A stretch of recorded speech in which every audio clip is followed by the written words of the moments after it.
ഒരുപാട് ഫങ്ഷൻസ് നമ്മളെ ബോഡിയിൽ വൃക്ക ചെയ്യുന്നുണ്ട്. അതായത് നമ്മളെ ബി.പിനെ റെഗുലേറ്റ് ചെയ്യുന്നു, ബ്ലഡ് പ്രഷർ റെഗുലേറ്റ് ചെയ്യുന്നു, നമ്മുടെ ശരീരത്തിൽ ഉണ്ടാകുന്ന ഇലക്ട്രോലൈറ്റ്, അതായത് സോഡിയം, മെഗ്നീഷ്യം, ക്ലോറൈഡ് പോലത്തെ ഇലക്ട്രോലൈറ്റ്സിനെ ബാലൻസ് ചെയ്യുന്നു, RBC പ്രൊഡക്ഷന് സഹായിക്കുന്നു, അതേപോലെ തന്നെ വൈറ്റമിൻ ഡിനെ അബ്സോർബ് ചെയ്യാൻ സഹായിക്കുന്നു. അങ്ങനെ പല രീതിയിലുള്ള ഫങ്ഷൻസ് നമ്മുടെ ശരീരത്തിൽ വൃക്കകൾ ചെയ്യുന്നുണ്ട്. നമ്മുടെ ശരീരത്തിൽ ഈ വൃക്കകൾക്ക് എന്തെങ്കിലും തകരാറുകൾ സംഭവിക്കുമ്പോൾ പല രീതിയിലുള്ള സിംറ്റംസ് ആണ് നമ്മുടെ ശരീരത്തിൽ കാണിക്കുക. ഡെയിലി ഒരു യൂറിൻ ഔട്ട്പുട്ട് എന്ന് പറയുമ്പോൾ ഒരു 1.5 ലിറ്റർ ആണ് യൂറിൻ ഔട്ട്പുട്ട് പറയുന്നത്. അപ്പൊ എന്തൊക്കെ കാരണങ്ങൾ കൊണ്ടാണ് ഇത്തരം കിഡ്നി ഡാമേജ് ഉണ്ടാവുന്നത് അല്ലെങ്കിൽ ഈ ഒരു റീനൽ ഫെയിലിയർ ഉണ്ടാവുന്നത്?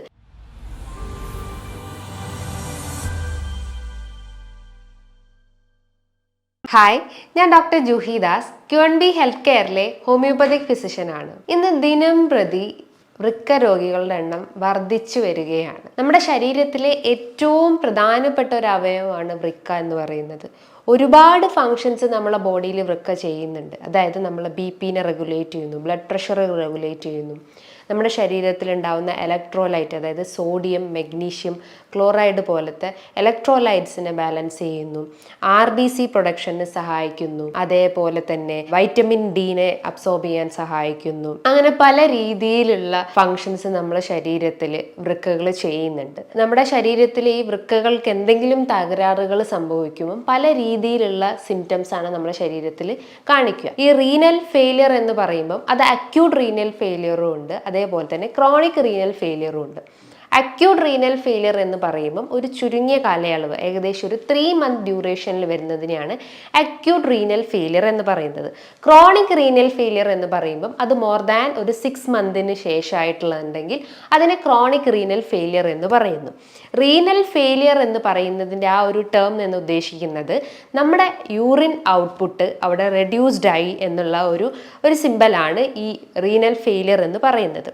നമുക്കറിയാം നമ്മുടെ കിഡ്നി വഴിയാണ് നമ്മുടെ രക്തം ശുദ്ധീകരിക്കുന്നതും അതുവഴിയാണ് നമ്മുടെ ആ ഒരു യൂറിൻ പാസ് ഔട്ട് ചെയ്തു പോകുന്നതും.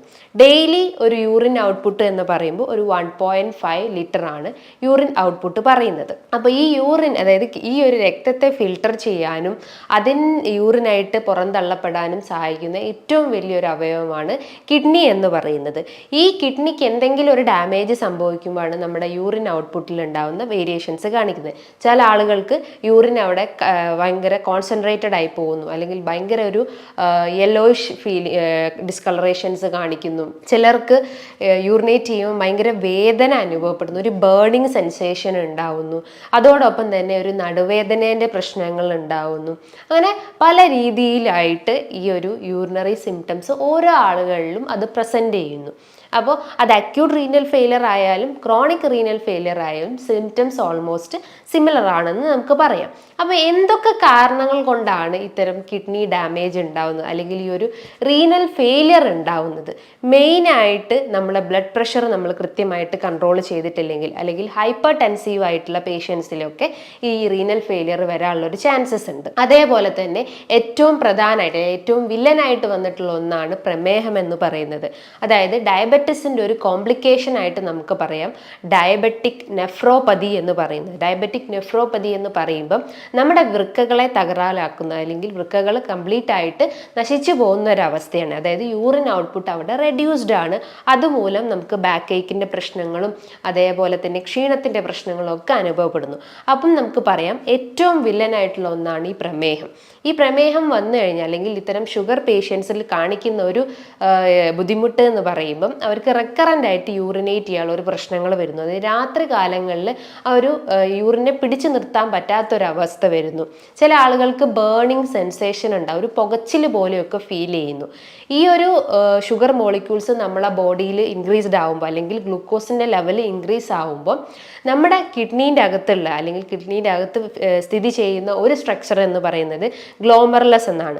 അതിലൂടെയാണ് പല രീതിയിലുള്ള ധാതുക്കളും ഫിൽട്ടർ ചെയ്ത് പോകുന്നത്. അപ്പം ഇത്തരം ഗ്ലൂക്കോസ് മോളിക്യൂൾസ് നമ്മുടെ രക്തത്തിൽ അധികമായി കഴിഞ്ഞു കഴിഞ്ഞാൽ അത് കൃത്യമായിട്ട് അത് ഫിൽട്ടർ ചെയ്ത് പോകത്തില്ല. അത് പകരം നമ്മുടെ ആ ഒരു ഗ്ലോമർലെസിനെ പോയിട്ട് ഡാമേജ് ചെയ്യും. അപ്പോൾ അതുമൂലം നമുക്ക് ഈ യൂറിനറി കംപ്ലയിൻസ് ഉണ്ടാവുന്നു. അതേപോലെ തന്നെ മറ്റൊരു പ്രധാനപ്പെട്ട ഒരു കാരണം എന്ന് പറഞ്ഞു കഴിഞ്ഞാൽ അമിതവണ്ണമുള്ള ആളുകളിലും ഇത്തരം കിഡ്നി റിലേറ്റ് ചെയ്തിട്ടുള്ള കംപ്ലയിൻസ് ഉണ്ടാവും. അമിതവണ്ണം എന്ന് പറയുമ്പം അവിടെ ശരീരഭാരം വർദ്ധിച്ചിട്ടുണ്ടാവും.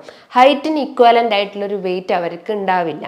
അപ്പം നമ്മുടെ ആ ഒരു ശരീരഭാരം കാരണം അവർക്ക് പ്രമേഹത്തിൻ്റെ പ്രശ്നങ്ങൾ ഉണ്ടാവുന്നു, ഫാറ്റി ലിവറിന് ഇഷ്യൂസ് ഉണ്ടാവുന്നു, സ്ത്രീകളിൽ PCODൻ്റെ കംപ്ലയിൻസ് ഡെവലപ്പ് ചെയ്യുന്നു, ഫൈബ്രോയിഡിൻ്റെ ഇഷ്യൂസ് ഡെവലപ്പ് ചെയ്യുന്നു.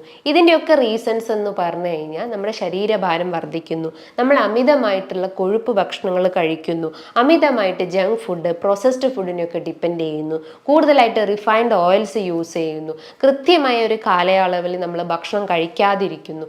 അത്തരം കാരണങ്ങൾ കൊണ്ടാണ് നമുക്ക് വെയിറ്റ് കൂടി വരുന്നത്. അപ്പോൾ വെയിറ്റ് കൂടി വന്നു കഴിഞ്ഞാൽ നമുക്ക് ഇത്തരം ബ്ലഡ് വെസൽസിനൊക്കെ ഡാമേജ് ആക്കും. അതുമൂലം നമുക്ക് കിഡ്നി ഫെയിലിയർ വരാനുള്ള ഒരു ചാൻസസ് ഉണ്ട്. അതേപോലെ തന്നെ മറ്റൊരു പ്രധാനപ്പെട്ട ഒരു കാരണം എന്ന് പറഞ്ഞു കഴിഞ്ഞാൽ എന്തെങ്കിലും ടാബ്ലറ്റ്സ് അധികമായിട്ട് എടുക്കുന്ന, അല്ലെങ്കിൽ ഓവർ മെഡിക്കേഷൻസ്, ആൻറ്റി ഡിപ്രസൻസ് പോലത്തെ ടാബ്ലറ്റ്സ് അല്ലെങ്കിൽ ആൻറ്റാസിഡ്സ് പോലത്തെ ഇത്തരം ടാബ്ലറ്റ്സ് ഇങ്ങനെ ഡെയിലി ഒരു 500 mg അല്ലെങ്കിൽ 1000 mg ഹൈ ഡോസിലൊക്കെ നമ്മൾ കഴിക്കുകയാണെങ്കിലും ഇത്തരം കിഡ്നി കംപ്ലയിൻസ് ഡെവലപ്പ് ചെയ്യാനുള്ള ഒരു ചാൻസസ് ഉണ്ട്. അതേപോലെ തന്നെ ഒരു ജെനറ്റിക് ഹിസ്റ്ററി ഉണ്ടെങ്കിൽ, നമ്മളെ ഗ്രാൻഡ് പാരൻസിനോ അല്ലെങ്കിൽ നമ്മളെ അച്ഛനോ അമ്മയ്ക്കോ ഒരു കിഡ്നി ഫെയിലറിൻ്റെ ഒരു ഹിസ്റ്ററി ഉണ്ടെങ്കിലും അതുമൂലവും നമുക്കൊരു കിഡ്നി ഫെയിലിയർ വരാനുള്ള ഒരു ചാൻസസ് ഉണ്ട്. അതേപോലെ തന്നെ നമുക്ക് റെക്കറൻ്റ് ആയിട്ട് എന്തെങ്കിലും ഇൻഫെക്ഷൻസ് ഉണ്ടെങ്കിൽ, അതായത് എസ്പെഷ്യലി യൂറിനറി ട്രാക്ട് ഇൻഫെക്ഷൻസ് ഉണ്ടെങ്കിൽ, യൂറിനറി ട്രാക്ട് ഇൻഫെക്ഷൻസ് എന്ന് പറയുമ്പം നമ്മുടെ മൂത്രനാളിയിൽ ഉണ്ടാവുന്ന അല്ലെങ്കിൽ ആ ഒരു നാളിയിൽ എപ്പിത്തീലിയൽ സെൽസ് ഡാമേജ് ആവും. അപ്പോൾ അതിൽ എക്കോളൈ പോലത്തെ ബാക്ടീരിയസ് കൂടുതലായിട്ടും വളർന്നുകൊണ്ടിരിക്കുന്നു. അപ്പോൾ അതുമൂലം നമുക്ക് മൂത്രം ഒഴിക്കാനുള്ള ബുദ്ധിമുട്ടുകൾ ഉണ്ടാവുന്നു. റെക്കറൻ്റ് ആയിട്ട് ഇത്തരം ഇൻഫെക്ഷൻസ് വന്നുകൊണ്ടിരിക്കുന്നു. അത് എസ്പെഷ്യലി സ്ത്രീകളിലാണ് ഏറ്റവും കൂടുതൽ കാണപ്പെടുന്നത്. അപ്പോൾ ഇത്തരം കാരണങ്ങളാണ് നമ്മുടെ ശരീരത്തിൽ ഈ ഒരു കിഡ്നി ഡാമേജ് ആവാനുള്ള റീസൺസ് എന്ന് നമുക്ക് പറയാം. ഈ ഒരു അക്യൂട്ട് റീനൽ ഫെയിലിയർ ആവട്ടെ, ക്രോണിക് റീനൽ ഫെയിലിയർ ആവട്ടെ, അതിൻ്റെ ഒരു ട്രീറ്റ്മെൻറ്റ് പ്രൊസീജിയർ, ഒരു അലോപ്പതിക് ട്രീറ്റ്മെൻറ്റ് പ്രൊസീജിയർ എന്ന് പറയുമ്പം മെയിൻലി അവർ സർജറി സജസ്റ്റ് ചെയ്യും. അതേപോലെ തന്നെ ഡയാലിസിസ് ആണ് ചെയ്യാറ്. ഡയാലിസിസ് തന്നെ ഹീമോ ഡയാലിസിസും ഉണ്ട്, പെരിട്ടോണിയൽ ഡയാലിസിസും ഉണ്ട്. അപ്പോൾ എന്തൊക്കെ ലക്ഷണങ്ങളാണ് നമ്മുടെ കിഡ്നി ഡാമേജ് ആയെന്ന് നമ്മുടെ ശരീരം കാണിച്ചു തരുന്നതെന്ന് നോക്കാം.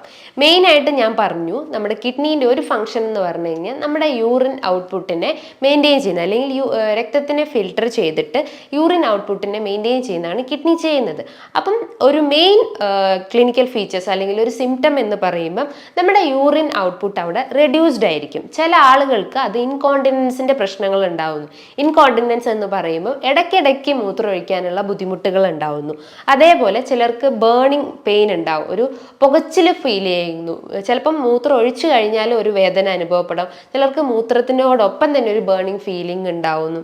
അതോടൊപ്പം തന്നെ അതിശക്തമായിട്ടുള്ളൊരു നടുവേദന അനുഭവപ്പെടുന്നു, ഒരു തലയ്ക്കൊരു ഹെവിനെസ് ഫീലിംഗ് ഉണ്ടാവുന്നു, ശരീരമാസകലം ഒരു വീക്ക്നെസ് ഫീലിംഗ് ഉണ്ടാവുന്നു, വെയിറ്റിൽ വേരിയേഷൻസ് കാണിക്കുന്നു. ചില ആളുകൾക്ക് വെയിറ്റിൽ വർധനവ് ഉണ്ടാവുന്നു, അതേപോലെ ചില ആളുകൾക്ക് വെയിറ്റ് കുറഞ്ഞു പോകുന്ന ഒരു പ്രശ്നങ്ങൾ ഉണ്ടാവുന്നു. അതേപോലെ മെയിൻ സിംറ്റംസ് എന്ന് പറയുന്നത് ഫേസ് നോക്കുകയാണെങ്കിൽ രാവിലെ എഴുന്നേറ്റിട്ട് അവർ ഫേസ് ഒക്കെ ഭയങ്കര പഫി ആയിട്ടിരിക്കുന്നു. എസ്പെഷ്യലി ഈ ഒരു റീജിയനൊക്കെ ഭയങ്കര ഒരു പഫി ഫീലിംഗ് ഉണ്ടാവുന്നു. അതേപോലെ കാലുകൾ നോക്കുവാണെങ്കിൽ ഭയങ്കര ഒരു എഡിമ ഫീലിംഗ്, അല്ലെങ്കിൽ ആംഗിൾ റീജിയൻ ഒക്കെ നോക്കുവാണെങ്കിൽ കാലിങ്ങനെ വീർത്തിരിക്കുന്ന പോലെ ഒരു നീര് വെച്ചൊരു ഫീലിംഗ് ഉണ്ടാവുന്നു. ജസ്റ്റ് ഒന്ന് പ്രസ് ചെയ്ത് നോക്കിക്കഴിഞ്ഞാൽ അവിടെ ഇങ്ങനെ ഒരു കുഴി പോലെ അനുഭവപ്പെടുന്നു. അതിനെ പിറ്റിക് എഡിമ എന്ന് പറയുന്നു. അങ്ങനെ പല രീതിയിലുള്ള സിംറ്റംസ് ആണ് ഇത്തരം കിഡ്നി പേഷ്യൻസ് വന്ന് പറയാറ്. അപ്പം മെയിനായിട്ട് ഒരു കിഡ്നി കംപ്ലയിൻസ് ഉള്ള ആളുകൾ ചെയ്യേണ്ട ഒരു ടെസ്റ്റ് എന്ന് പറയുമ്പോൾ റീനൽ ഫങ്ഷൻ ടെസ്റ്റ് ആണ്. അതിൻ്റെ അകത്ത് യൂറിയയുടെ അളവ് നമുക്ക് മനസ്സിലാക്കാൻ പറ്റും, യൂറിക് ആസിഡിൻ്റെ അളവ് മനസ്സിലാക്കാൻ പറ്റും, അതോടൊപ്പം തന്നെ ക്രിയാറ്റിൻ്റെ അളവും നമുക്ക് മനസ്സിലാക്കാൻ പറ്റുന്നതാണ്. ഒരു നോർമൽ വാല്യൂ അല്ലെങ്കിൽ ക്രിയാറ്റിൻ്റെ ഒരു നോർമൽ വാല്യൂ എന്ന് പറയുമ്പോൾ ഒരു 0.4 മുതൽ ഒരു 1.2 വരെയാണ് ഇതിൻ്റെ ഒരു നോർമൽ റേഞ്ച് വരുന്നത്. ഇന്ന് ഏറ്റവും കൂടുതൽ ക്രിയാറ്റിൻ രോഗികൾ വർദ്ധിച്ചു വരികയാണ്. അതിൻ്റെയൊക്കെ റീസൺസ് എന്ന് പറയുമ്പോൾ അവർ പ്രമേഹം കൺട്രോൾഡ് ആയിരിക്കില്ല, അതേപോലെ തന്നെ ഹൈപ്പർ ടെൻസീവ് പേഷ്യൻസും ആയിരിക്കും. അപ്പം ക്രിയാറ്റിനൊക്കെ കൺട്രോൾ ചെയ്യാനും അതേപോലെ തന്നെ യൂറിക് ആസിഡ് കൺട്രോൾ ചെയ്യാനും യൂറിയൊക്കെ ഒന്ന് കൺട്രോൾ ചെയ്യാൻ നമ്മൾ മെയിനായിട്ട് നമ്മൾ ഭക്ഷണ രീതികൾ തന്നെ മെയിനായിട്ട് ശ്രദ്ധിച്ചാൽ മതി. അതേപോലെ തന്നെ റീനൽ ഫെയിലിയർ പോലെ മറ്റൊരു മെയിൻ അസുഖമാണ് കിഡ്നീനെ ബാധിക്കുന്നത്, കിഡ്നി സ്റ്റോൺ അല്ലെങ്കിൽ റീനൽ കാൽക്കുലൈ എന്ന് പറയുന്നത്. ഇത് നമ്മുടെ പ്രസവ വേദനയേക്കാൾ അധികമായിട്ടുള്ള ഒരു വേദനയാണ്, അല്ലെങ്കിൽ പ്രസവ വേദന കഴിഞ്ഞു കഴിഞ്ഞാൽ ഏറ്റവും കൂടുതൽ വേദന അനുഭവിക്കുന്ന ഒരു അസുഖമാണ് കിഡ്നി സ്റ്റോൺ എന്ന് പറയുന്നത്. മെയിൻലി കാൽഷ്യം ഓക്സലേറ്റ് പോലത്തെ സ്റ്റോൺസ് ആണ് കിഡ്നീൻ്റെ അകത്ത് ഡെപ്പോസിറ്റ് ചെയ്യുന്നത്. അതേപോലെ യൂറിക് ആസിഡ് സ്റ്റോൺസും കിഡ്നീൻ്റെ അകത്ത് അല്ലെങ്കിൽ കിഡ്നീൻ്റെ ഒരു കോർട്ടസിൻ്റെ അകത്ത് ഡെപ്പോസിറ്റ് ചെയ്യാനുള്ള ഒരു ചാൻസസ് ഉണ്ട്. അതിൻ്റെയൊക്കെ റീസൺ അല്ലെങ്കിൽ ഇത്തരം സ്റ്റോൺ ഫോം ചെയ്യാനുള്ള കാരണങ്ങൾ എന്ന് പറയുമ്പം മെയിനായിട്ട് അവരുടെ ഭക്ഷണത്തിൽ ഉണ്ടാകുന്ന പ്രോട്ടീൻ ഇൻടേക്ക് ആണ്. അല്ലെങ്കിൽ അവരുടെ ബോഡിയിൽ കൂടുതലായിട്ടും പ്രോട്ടീൻ്റെ ആ ഒരു കണ്ടന്റ് വർദ്ധിച്ചു വരുന്നു, അല്ലെങ്കിൽ പ്രോട്ടീൻ മെറ്റബോളിസം അധികമാവുമ്പോഴാണ് ഇത്തരം സ്റ്റോൺ ഫോർമേഷൻ നമ്മളെ ബോഡിയിൽ ഉണ്ടാവുന്നത്. ഇത് ഏറ്റവും കൂടുതൽ പെയിൻഫുൾ ആയിട്ടുള്ള ഒരു കണ്ടീഷനാണ്. ചില ആളുകൾക്ക് നടുവേദന അനുഭവപ്പെടും. ആ വേദന ഇങ്ങനെ കാലുകളിലേക്കൊക്കെ ഇറങ്ങി, അതായത് റേഡിയേറ്റ് ചെയ്തിട്ട് വേദന ഇങ്ങനെ കാലിലേക്ക് ഇറങ്ങി വരാനുള്ള ഒരു ചാൻസസ് ഉണ്ട്. അപ്പം നമുക്ക് മനസ്സിലാക്കാം നമ്മുടെ കിഡ്നിയിൽ എന്തോ ഒരു ഡിസ്ട്രക്ഷൻ അല്ലെങ്കിൽ ഒരു ഡിസ്റ്റർബൻസ് സംഭവിച്ചിട്ടുണ്ടെന്ന്. നമ്മുടെ മൂത്രം ഭയങ്കരമായിട്ട് ഒരു ഡിസ്കളറേഷൻസ് ഉണ്ടാവുന്നു, എസ്പെഷ്യലി ഒരു ബ്രിക്ക് റെഡ് കളർ ഫീൽ ചെയ്യുകയാണെങ്കിൽ നമുക്കറിയാം നമ്മുടെ കിഡ്നി ഡാമേജ്ഡ് ആയിട്ടുണ്ടെന്ന്. അതായത് ഒന്നെങ്കിൽ കിഡ്നി സ്റ്റോൺ ഇഷ്യൂസ് ഉണ്ടാവാം, അല്ലെങ്കിൽ റീനൽ ഫെയിലർ പ്രശ്നങ്ങൾ, അല്ലെങ്കിൽ നെഫ്രൈറ്റിസ്, നെഫ്രോട്ടിക് പോലത്തെ പല രീതിയിലുള്ള കണ്ടീഷൻസ് നമ്മളെ കിഡ്നിയെ എഫക്ട് ചെയ്തിട്ടുണ്ടെന്ന് മനസ്സിലാക്കാം. ഹെമറ്റൂറി അല്ലെങ്കിൽ ഒരു ബ്ലഡി യൂറിൻ ആണെങ്കിൽ നമുക്ക് മനസ്സിലാക്കാം നമ്മുടെ കിഡ്നീൻ്റെ അകത്ത് സ്റ്റോൺ ഫോർമേഷൻ സംഭവിച്ചിട്ടുണ്ടെന്ന്. അതോടൊപ്പം തന്നെ അതിശക്തമായിട്ടുള്ളൊരു വീക്ക്നെസ് അനുഭവപ്പെടാം, അതിശക്തമായിട്ടുള്ളൊരു നടുവേദന അനുഭവപ്പെടാം, സ്കിന്നിൽ ഭയങ്കരമായിട്ടൊരു ഡ്രൈനെസ് ഫീലിംഗ് ഉണ്ടാവും, അതിശക്തമായിട്ടുള്ളൊരു ചൊറിച്ചിലുണ്ടാവും, ചിലപ്പോൾ റാഷസ് ഒന്നും അല്ലെങ്കിൽ ഒരു ഇറപ്ഷൻസ് ഒന്നും നമ്മളെ ബോഡിയിൽ ഉണ്ടാവുന്നില്ല, പക്ഷേ അൺനെസസറി ആയിട്ട് നമുക്ക് ഇങ്ങനെ ഒരു ഇച്ചിങ്ങിൻ്റെ പ്രശ്നങ്ങൾ ഉണ്ടാവുന്നു. അതേപോലെ തന്നെ നമുക്ക് ഓക്കാനും ഛർദി പ്രശ്നങ്ങൾ ഉണ്ടാവുന്നു. ക്രിയാറ്റിൻ പേഷ്യൻസിൽ ഏറ്റവും കോമൺ ആയിട്ടുള്ള ഒരു ബുദ്ധിമുട്ട് എന്ന് പറഞ്ഞാൽ ഇത്തരം ഗ്യാസ് ട്രബിൾസ് ആണ്. ചില ഫുഡ് കഴിച്ചു കഴിഞ്ഞാൽ അവർക്ക് ഈ ഓക്കാനം പോലത്തെ ഫീലിങ്സ് ഉണ്ടാവുന്നു. ഫുഡ് അവിടെ സ്റ്റൊമക്കിൽ ജസ്റ്റ് ഒന്ന് ടച്ച് ചെയ്താൽ തന്നെ അവർക്ക് പെട്ടെന്ന് വൊമിറ്റ് ചെയ്യാനുള്ളൊരു ഫീലിംഗ് ഉണ്ടാവുന്നു. ഫുഡ് കഴിച്ച് അങ്ങനെ തന്നെ അത് വൊമിറ്റ് ചെയ്ത് പോകാനുള്ള ഒരു ചാൻസസ് ഉണ്ട്. കാലുകൾ നോക്കുമ്പോൾ ഭയങ്കര ഒരു നീര് ഫീൽ ചെയ്യുന്നു, ജസ്റ്റ് ഒന്ന് പ്രസ് ചെയ്ത് കഴിഞ്ഞാൽ ഒരു നീർക്കെട്ടിൻ്റെ പ്രശ്നങ്ങൾ ഉണ്ടാവുന്നു. അങ്ങനെ പല രീതിയിലായിട്ട് നമ്മൾ ഓരോ സിസ്റ്റത്തിനെയും അഫക്റ്റ് ചെയ്യുന്ന അല്ലെങ്കിൽ ഓരോ ബോഡി പാർട്സിനെയും ഇത്തരം സിംറ്റംസ് കാണിക്കുന്നുണ്ടെങ്കിൽ നമുക്ക് മനസ്സിലാക്കാം നമ്മുടെ കിഡ്നി അവിടെ തകരാറിലായിട്ടുണ്ടെന്ന്. അപ്പം നമ്മൾ എപ്പോഴും ശ്രദ്ധിക്കേണ്ടത് നമ്മളെ ഭക്ഷണ രീതികൾ തന്നെയാണ്. ജസ്റ്റ് ഒരു മെഡിസിൻസ് എടുത്തു കഴിഞ്ഞാൽ അതിനൊരു താൽക്കാലികമായിട്ടുള്ളൊരു ശമനം മാത്രമേ നമുക്ക് ഉണ്ടാവുള്ളൂ. അപ്പം നമ്മൾ ശ്രദ്ധിക്കേണ്ട കാര്യങ്ങൾ എന്ന് പറയുമ്പോൾ ഭക്ഷണത്തിൻ്റെ അകത്ത് പ്രോട്ടീൻ്റെ അളവ് കഴിവതും കുറയ്ക്കാൻ ശ്രമിക്കുക, അല്ലെങ്കിൽ ഓക്സലേറ്റ് കണ്ടന്റ് അടങ്ങിയിട്ടുള്ള ഭക്ഷണങ്ങൾ കഴിവതും കുറയ്ക്കാൻ ശ്രമിക്കുക. അപ്പോൾ എന്തൊക്കെയാണ് ഈ ഓക്സലേറ്റ് അടങ്ങിയിട്ടുള്ള ഭക്ഷണങ്ങൾ? ചോക്ലേറ്റ്സ്, നട്ട്സ്, അതേപോലെ തന്നെ ബദാം, അതിൻ്റെ അകത്തൊക്കെയാണ് കൂടുതലായിട്ടും ഓക്സലേറ്റ് കണ്ടന്റ് ഉള്ളത്. അപ്പോൾ അത്തരം ഫുഡ് ഐറ്റംസ് നമ്മൾ കഴിവതും കട്ട് ചെയ്യാൻ ശ്രമിക്കുക. ഇനിയിപ്പോൾ കിഡ്നി സ്റ്റോൺ സിവിയർ ആയിട്ടുള്ള ഒരു സ്റ്റേജ് അല്ലെങ്കിൽ ഒരു 4 mm കൂടുതലായിട്ട് സ്റ്റോണിൻ്റെ സൈസ് ഉണ്ടെങ്കിൽ നിങ്ങളൊരു ഡോക്ടറുടെ നിർദ്ദേശപ്രകാരം മെഡിസിൻസ് എടുക്കേണ്ടതാണ്. ഒരു 2 mm അല്ലെങ്കിൽ 3 mm ഒക്കെ ആണെങ്കിൽ നമ്മൾ ആ ഒരു ഭക്ഷണ രീതിയിലൂടെ തന്നെ അല്ലെങ്കിൽ നമ്മൾ ആ ഒരു വാട്ടർ ഇൻടേക്ക് മെയിൻറ്റെയിൻ ചെയ്താൽ തന്നെ അത് യൂറിനിലൂടെ അത് പാസ് ഔട്ട് ചെയ്തു പോകും. അപ്പോൾ എത്ര ഗ്ലാസ് വെള്ളം കുടിക്കണമെന്ന് പല ആളുകളും ചോദിക്കാറുണ്ട്. ഒരു 10 to 12 ഗ്ലാസ് വെള്ളം നിങ്ങൾക്ക് കുടിക്കാൻ പറ്റുന്നതാണ്. അതുകൊണ്ട് ആ ബോഡിയിൽ ഉണ്ടാകുന്ന ഇലക്ട്രോലൈറ്റ് ഇംബാലൻസും അതേപോലെ സ്റ്റോണിൻ്റെ പ്രശ്നങ്ങളൊക്കെ ഉണ്ടെങ്കിൽ അതിനെ കുറയ്ക്കാൻ പറ്റുന്നതാണ് നമ്മളെ ബോഡിയിൽ ഈ ഒരു വാട്ടർ ലെവൽ ഉണ്ടെങ്കിൽ. നമുക്കറിയാം ഈ പ്രോട്ടീൻ മെറ്റബോളിസത്തിൻ്റെ ഒരു ബൈ പ്രൊഡക്റ്റ് ആണ് യൂറിയ, അതേപോലെ തന്നെ ക്രിയാറ്റിനിൻ എല്ലാം. അപ്പം നമ്മൾ എപ്പോഴും ശ്രദ്ധിക്കേണ്ടത് നമ്മൾ കൂടുതലായിട്ടും പ്രോട്ടീൻ കണ്ടന്റ് എടുക്കുന്നുണ്ടെങ്കിൽ അത് കഴിവതും റെഡ്യൂസ് ചെയ്യാൻ ശ്രമിക്കുക.